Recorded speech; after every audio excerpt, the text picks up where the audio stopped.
હાવ નાનો ટૂંકામાં 5 જ મિનિટનો પ્રસંગ આપને કહું છું, સાંભળજો, કારણ કે સંસ્કારની વાતો કરવા માટે આવ્યો છું. આ બેનો દીકરીઓને ગમશે એવો એક પ્રસંગ મારે આપની સામે રજૂ કરવો છે. ગીરનું નાનકડું એવું ગામ છે, 2-3 વર્ષના દુષ્કાળ પડ્યા છે, વરસાદ ન થાય અને શું સ્થિતિ થાય એ તો જેને દુષ્કાળ જોયા હોય એને ખબર પડે. દુષ્કાળ પડ્યો છે, એક ટાણાનું અનાજ ઘરમાં રહ્યું નથી અને ભાઈને ભગવાન બહુ આપ્યું છે, બહુ જ આપ્યું છે, ઈશ્વરે ખૂબ રાજી કર્યો છે. એટલે બેન છે એ પોતાના પતિને એમ કહે છે કે મારા ભાઈને ઈશ્વરે બહુ દીધું છે, મારો ભાઈ મુઠ્ઠી જારીમાં મોઢું નહીં બગાડે. સાંભળજો, તમે જાઓ ને મારા ભાઈ પાસે થોડોક હાથ લાંબો કરીએ આપણે, એમાં કાંઈ વાંધો નહીં, આપણને ગમે નહીં, સાચી વાત છે. પણ હવે દુષ્કાળ છે અને દુષ્કાળ ઉતરી જાય એટલે પાછા આપણે આપી દઈશું, એના રાખવા નથી પૈસા. પણ આ દુષ્કાળ ઉતરી જાય એટલા પૈસા ભાઈ પાસે તો લઈ આવો. પતિ છે એ આમ કોચવાતા મને હાલો જાય છે. પણ અહીંયા પરિસ્થિતિ ખરાબ થઈ ગઈ છે. આહા, ભાઈ કોને કહેવાય? આવી વિકટ પરિસ્થિતિમાં તો એણે એમ કીધું ના ના ના, મારે માગવા નથી જવું, હું નહીં જાઉં માગવા, પણ કે મારા ભાઈ પાસે માગવા જાઉં છે. તો કે ના ના, મારાથી નહીં જવાય. તો હું જાઉં, તમે રજા આપતા હો તો હું જાઉં. કોચવાતા મને પતિ હા પાડે છે અને ઓલો માણસ પોતાના માગવા માટે જાય છે. સોરી, બેન ત્યાં માગવા માટે જાય છે. પણ ભાઈના જીવનમાં કળજક ઘર કરી ગયો છે. બેનને આવતી જોઈ ગયો, સાંભળજો, બેનને આમ આવતી જોઈ ગયો એટલે વંડી ઠેકીને વયો જાય છે. પોતાની પત્નીને એમ કહે છે કે સાંભળ, મારી બેન આવે છે, એ રૂપિયાની કંઈક લેવા માટે આવતી હશે, તું મારું પૂછે તો એમ કહેજે કે હું બહાર ગામ ગયો છું. ભાઈ વયો ગયો, બેને ખાકળ ખકડાવી, ભાઈ ઘરે ચોક. એ 2-3 વખત હાકલ ખકડાવીને ભાભીએ બારણું ખોલીને કીધું, બેનબા તમારા ભાઈ તો બહાર ગામ ગયા છે. સાંભળજો આ પ્રસંગ, તમારા ભાઈ બહાર ગામ ગયા છે. અને ઢોલિયો ઢાળેલો હતો એટલે કીધું, બે ભાભી મારો ભાઈ બેઠો હોય અહીંયા, ઢોલિયો ઢાળ્યો છે.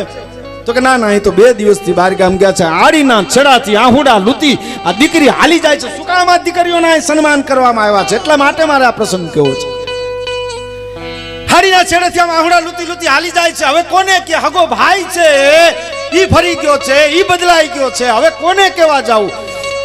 હાડીના છેડાથી આહુડા લૂતી લૂતી લૂતી આ બાઈ એમ વિચાર કરતી જાય છે કે ભાઈ, હું જેથી હારે ગઈ તેથી મારા બાપે મને કરિયાવર કરવામાં કાંઈ બાકી નહોતો રાખવાનો.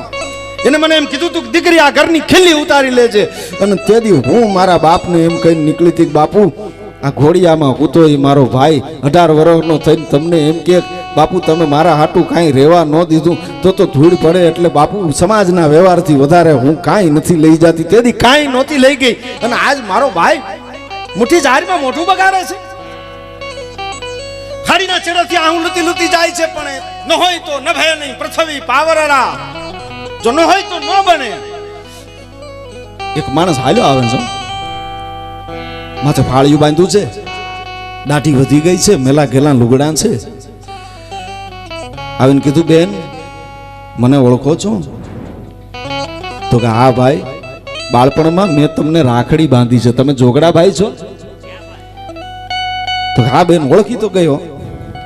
તો હા ભાઈ, હવે જો ઓળખી ગઈ હો, તને યાદ હોય હું તને રાખડી બાંધ, તું મને રાખડી બાંધતી, તને યાદ હોય તો કહી દે કે તારી આંખમાં આ હું સેના છે. નાનો માણસ છે પૂછી રહ્યો છે કે તારી આંખમાં આહુડા સેના છે, બેન કહી દે. ત્યારે આ દેશની દીકરી બોલી છે, જોજો ગમે એટલું દુઃખ પિયરમાંથી હશે પણ સૌરાષ્ટ્ર કચ્છ કાઠિયાવાડની દીકરી કોઈ દી પોતાના પિયરના અવગુણ નહીં ગાય. આ દીકરી એમ બોલી, ભાઈ જાજા દિયર પિયરના ઝાડવા જોયા ને એટલે આ હરખ મારાથી સહન થતો નથી, એટલે હરખના આહુડા આવી ગયા છે. અને એ વખતે અભણ માણસ બોલ્યો છે, અભણ યાદ રાખે ભણેલા ભૂલી જાય. કે બેન હું અભણ માણસ છું પણ મને આહુડા ઓળખતા આવડે છે. આ તારી આંખના આહું છે હરખના નથી, દુઃખના છે. કહી દે બેન હું તારો ભાઈ છું. અને એ વખતે આ સૌરાષ્ટ્રની દીકરી એટલું બોલી છે કે સાંભળો ભાઈ, સ્ત્રીનો અવતાર એટલે પારકાને પોતાના કરી જાણીએ. આ બેનો દીકરીઓ છે એ પારકાને પોતાના કરી દો. હહરાના ઘરના ગોળાનું એક ઘૂંટડો પાણી પીવે એટલે હહરો બાપ થઈ જાય, જેઠ મોટો ભાઈ થઈ જાય, નણંદ નાની બેન થઈ જાય, હાહુ માં થઈ જાય. આ એક જ ઘૂંટડે એ પારકાને પોતાના કરી જાણે છે. એટલે આ બાઈ બોલી છે કે ભાઈ, પારકાને પોતાના કરવાનો સ્ત્રીનો સ્વભાવ છે, એ તો અમે કરી જાણીએ, પણ આજ મારા પોતાના પારકા થઈ ગયા, એ સહન નથી થતું, એટલે આ ઘોડા આવ્યા છે આંખની માલિકા. હવે જુઓ, આ જોગડો વણકર છે એ પોતાની ઘરે જાય છે, બેન ને કહે છે કે ઊભી રહી જાય, હું આવું છું હમણાં. કીધું નહીં હો, હું આવું છું હમણાં, તું અહીં ક્યાંય જાતી નહીં, જાતો તને મારા ગળાના હમ છે એમ કરીને જોગડો વણકર પોતાની ઘરે જાય છે. નાનો માણસ છે, પોતાની ઘરે જઈને દાણાનું ગાડું ભરે છે, 100 રૂપિયા રોકડા મજૂમાં હતા એની થેલી બાંધે છે, અને ગાડે 11 વર્ષના દીકરાને બેહાડી અને જોગડો વણકર આવી અને આ બેનને એમ કે છે, બેન આ ગાડામાં બેહી જા, મારો દીકરો તને તારે ગામ મૂકી જાય. મારા ગામની દીકરીઓ હું જીવતો હોઉં ખાલી હાથે જાય તો મારા સંસ્કાર લાજે, તો મારી ધરતી લાજે. ભલા માણસ 11 વર્ષના દીકરાએ ગાડું હાકી મૂક્યું. ઘણા માણસો એમ કે છે કે આવડું મોટું કામ કોઈ કરે તો આ બેને એને આશીર્વાદ નહીં આપ્યા હોય. અને એ વખતે મારે કહેવું પડે કે અમુક વખતે આશીર્વાદ આપવાની જરૂર નથી પડતી, અમુક વખતે આંખના આહુડા આશીર્વાદ બની જતા હોય છે. ભલા માણસ, બેનની આંખમાં જે આહુડા આવ્યા છે એ મોટા આશીર્વાદ દઈને ગયા છે. ટૂંકામાં ઝવેરચંદ મેઘાણી સૌરાષ્ટ્રની જસધારમાં વાર્તા લખે છે. એને એમ લખ્યું કે દીકરો છે 11 વર્ષનું ગાડું લઈને હાલ્યો ગયો, ખાંજ પડી ગઈ, જોગડો વણકર પોતાની ઘરે આવે છે. જોજો આ સંસ્કાર ઉપર હું અને તમે જીવી રહ્યા છે. હવે જોગડો વણકર ઘરે આવ્યો એટલે જોગડા વણકરની પત્ની રોવે છે, મોઢું ઢાંક્યું છે બાઈએ. એટલે આવડો આ માણસ એને કહે છે કે ભલા માણસ, આપણે નાના માણસ કહેવાય, ગામની દીકરી ખાલી હાથે જાતી હતી, આપઘાત કરવા સિવાય બીજો રસ્તો નહોતો, આપણે તો ગમે ત્યાં માગી લેશું, ગમે ત્યાં મજૂરી કરી લેશું, આને આપ્યું છે એમાં રોવા હું બેઠી છું. અને એ વખતે આ દેશની સ્ત્રી બોલી છે કે એટલે નથી રોતી કે તમે 100 રૂપિયા રોકડા આપ્યા, એટલે એ નથી રોતી કે તમે દાણાનું ગાડું ભરીને આપ્યું, પણ 11 વર્ષનો દીકરો જે ગાડે બેહાડીને મોકલ્યો છે, જે ગાડે મોકલ્યો છે એ દીકરો તો મારો છે. તમે તો જે કાંઈ આપ્યું એ તમારી જનેતાના સંસ્કાર હતા, પણ હવે જો મારો દીકરો ગાડું અને બળદ પાછા લઈને આવે તો હું દુનિયાને મોઢું ન દેખાડું, હું દુનિયામાં પછી જીવિત ન રહું. ભલા માણસ, આ બાઈ હાથ લે છે, જોગડો વણકર છે આમ આંખની છાજલીઓ કરી કરીને જોયે છે, ખાંજ પડી ગઈ છે. 11 વર્ષનો દીકરો જો ગાડું અને બળદ પાછા લઈને આવે તો આ બાઈ આપઘાત કરી લે. ધર્મ કરતા ધાર પડે એવી સ્થિતિ ઊભી થઈ છે. ત્યારે માન પ્રાર્થના કરી છે કે હે ભગવતી, હે ભવાની, હે અંબા, હે કર્ણલ, જે કાંઈ જેને માનતો હશે ને ગરજ કરાંગ આવ શક્તિ ગમે ગરજ મુજ પડી જાય ગેત ગાડી અઠે માંગ આવજે રૂપ તું આવના દેવીજા વડેરી દેવદાડી જાયબો પ્રદેશા દેશ મે જાખવા દાખવા રક્ષા કરતે થ દેવી મનોરથ માં કરા પૂર્ણ કર માવડી સદૈવ મ્યા સુતુ ધણી સેવી થાન વિષ્ણોક મે થાપરો તાકટો વસીલો માકટો તુજ બાતાંગ વે બીચ કર સેવકા કવે તું પુજાળી વિશાળી જાનતી સર્વ વાતા એમ ગણક તો કે હરી ચડાય ને ઢાળી તોય સુસહાયતા કરે ચંડી માને વિનંતી કરવા માંડ્યો કે હે ભગવતી હવે તું લાજ રાખ. લોહીની શેડું જેવા સૂરજના છેલ્લા કિરણો છે એ અસ્ત થઈ ગયા. અને એ વખતે જોગડો વણકર આમ આંખની છાજલીઓ કરીને જોવે છે, ક્યાંયથી આવે છે દીકરો, આમથી આવે, આમથી આવે, ગાડું અને બળદ લઈને આવશે કે એમને એમ આવશે, પણ 11 વર્ષનો દીકરો આવ્યો હો ભાઈ, આમ લાકડી ઉલાળતો ઉલાળતો હાલ્યો આવે. હવે દીકરાને બીક લાગી છે, બાપુ ખીજાય છે એટલે ઉતાવળો ઉતાવળો બોલે છે, બાપુ તમે 100 રૂપિયા રોકડા દીધા, દાણાનું ગાડું ભરીને દીધું, એટલે બેનબા દુષ્કાળ તો ઉતરી જશે, પણ સામું વરખ સારું થાય તો ખેડ છે ને કરે, એટલે ગાડું અને બળદ હું દેતો આવ્યો. ભલા માણસ, આ સંસ્કાર ઉપર આ દેશ ટકી રહ્યો છે. હવે આ ઘટના બની છે, એને 15 વર્ષના વાણા વાઈ ગયા. 2 જ મિનિટમાં પ્રસંગ પૂરો કરવો છે મારે. 15 વર્ષના વાણા વાઈ ગયા. જે બાઈને માગવા જવું પડ્યું તું એને તો અબરે ભરાણું, એને તો ખૂબ ઈશ્વરે આપ્યું. અને 15 વર્ષ પછી હગો ભાઈ છે એનું અવસાન થાય છે, અને બેન છે આમ ભેંસ દોવા માટે બેઠી છે, ને કોઈ આવીને કીધું કે તમારા પિયરમાંથી મેલો કાગળ આવ્યો છે, તમારો હગો ભાઈ આ દુનિયામાં નથી. સાંભળજો, આ મેલો કાગળ આવ્યો છે, તમારા પિયરમાં તમારો હગો ભાઈ આ ધરતી ઉપર નથી ભેંસ દોવા બેઠેલી આ બાઈના ચહેરાની એક રેખા નો બદલાય. કોકે કીધું ભાઈ જો ભાઈ વયો ગયો ચહેરાની રેખા નો બદલાય તેથી આ દેશની દીકરી બોલી છે કે હું જેદી મુઠ્ઠી જાહેરની આશાએ ગઈ અને વંડી ઠેકીને વયો ગયો એ અભાગ્યો તેદી જ મરી ગયો તો સમય ચૂકી જાય ત્યારે ને ત્યારે મરી જતા હોય છે ભલા માણસ. અને આના ઘટના બને છે ગાર કરે છે નિહાળી ઉપર. એમાં કોઈ આવીને કીધું કે તમારો જીભનો માનેલ ભાઈ જોગડો વણકર આ દુનિયામાં નથી.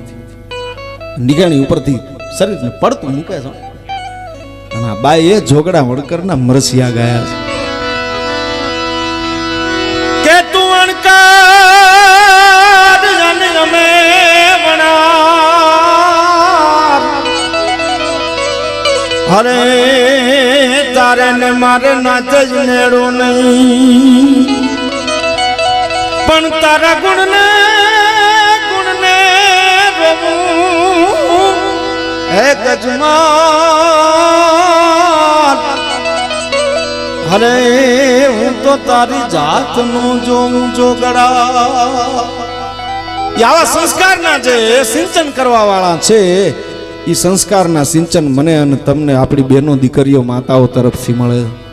આ દીકરીઓ જ્યારે બેઠી છે ત્યારે મને અહીંથી કહેવામાં આવ્યું છે દીકરી જ્યારે બાપનું આંગણું છોડીને હારે જાય ત્યારે કેવું દ્રશ્ય સર્જાય છે. કવિ તો એમ લખે 5 જ મિનિટ કે દીકરીનો માંડવો જો સૂરજને ઘેર હો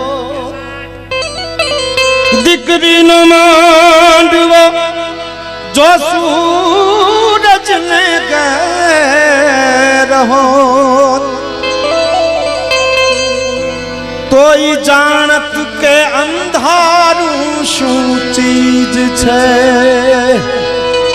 ફળના બલિયામાં પાંદડાઓ ઝૂલે એની ભીતર કઈ મમતાનું બીજ છે. આલીલુણાંબાની ઉછળતી વેલી આજે કંકુના પગલા દયાલી રાખડીના તાતણે બાંધેલું ફળિયું. દીકરી જ્યારે બાપનું આંગણું ફળિયું છોડીને જાય છે ત્યારે લાગે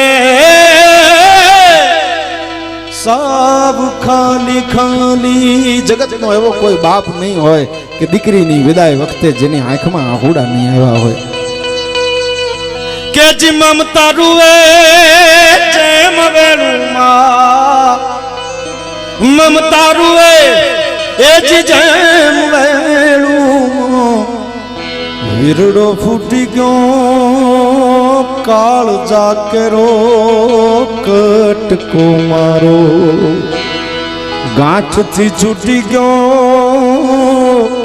લૂંટાઈ ગયો છે મારો આજ લાડ ખજા. બાપનો લાડનો ખજાનો બાપ કહે છે કે લૂંટાઈ ગયો છે લૂંટાઈ ગયો છે મારો લાડ ખજા. અને દાદો હું જોતો जान गई निज करने जान गई निज घर ने हूँ तो सुनो मांडवड़ो काल जाकेरो कटको मारो गांठ थी छूटी गो ममता रूए जैम वेणुमा વીરડો ફૂટી ગયો કાળ જાકેરો. આવી દીકરીઓ એ આ દેશના સદભાગ્ય છે. મહાપુરુષો જેની આપણે વાતો કરી એ આ દેશના સદભાગ્ય છે. આ સંસ્કાર આ દેશના સદભાગ્ય છે. હું અને આપ આ સંસ્કારને કાયમને માટે જીવતા રહી એવી ભગવતીના ચરણોમાં પ્રાર્થના કરી મારા શબ્દોને વિરામ આપ.